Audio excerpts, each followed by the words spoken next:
పశ్చిమ గోదావరి జిల్లా తాడేపల్లిగూడెంలో కాల్పుల కలకలం రేగింది. రిటైర్డ్ లెక్చరర్ కానూరి స్వామి ఇంట్లో ఈ ఘటన చోటు చేసుకుంది.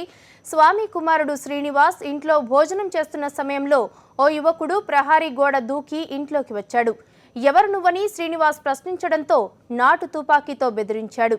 ఆ తర్వాత 3 రౌండ్లు నేలపై కాల్పులు జరిపాడు. కాల్పుల శబ్దంతో ఇంట్లోని శ్రీనివాస్ అక్క బయటకు వచ్చి కేకలు వేసింది.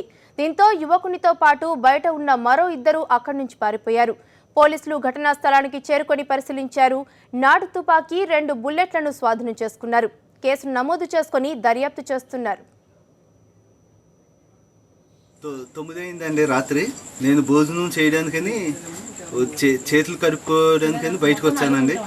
ఈలోగా నాకు మనుషులు దిగి చప్పుడు చేస్తున్నట్టుగా అలజడి నేను గమనించానండి. గమనించిన తర్వాత చేతులు కడిగేసిన తర్వాత ఇలా వచ్చానండి. ఎవరా నువ్వు, ఎందుకు వచ్చావు ఇక్కడికి, ఏం పని నువ్వు, ఎవరు అని అడిగానండి. నేను అడిగితే మాట్లాడకు, నువ్వు నా దగ్గర తుపాకీ ఉంది అని కింద 3 రౌండ్లు జరిపాడండి. ఆ చప్పుడుకి మా అమ్మగారు లోపల నుంచి బయటకు వచ్చారండి. వచ్చిన తర్వాత అతనేమో దూకి వెళ్ళిపోయాడండి. వెళ్తూ పిస్టల్ జారిపోయింది అతనికి. కానూరి శ్రీనివాసరావు గారు ఇంటి దగ్గర ఎండ ప్రాంతంలో చేయి కడుక్కుంటుంటే ఎవరో గోడ దూకినట్టు అనిపించి వెనక్కి తిరిగి అరటి చీకట్లో ఉంటే అక్కడ వరకు వెళ్ళేటప్పటికి సుమారు ఒక 20 నుంచి 30 సంవత్సరాల లోపు ఉన్న వ్యక్తి అరవద్దు నా దగ్గర వెపన్ ఉందని ఇమ్మీడియట్లీగా 3 రౌండ్స్ కింద గచ్చు మీద కాల్చడం జరిగింది. ఆ సౌండ్కి లోన్ ఉన్న వాళ్ళు మొదట్లో ఎలాగారు వచ్చేటప్పుడు గోడ దూకి పారిపోతుంటే పైన పబ్లిక్ కూడా చూశారు. బయట కూడా ఇంకా 2 పర్సన్స్ ఉన్నారట.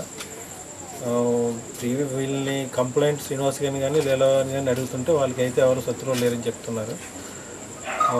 ఇక్కడే వెపన్ ఆన్ ది స్పాట్లో వెపన్ అయితే పడిపోవడం జరిగింది. అట్లే 2 రౌండ్స్ కూడా కాల్చిన రౌండ్స్ సీన్లో జరిగింది.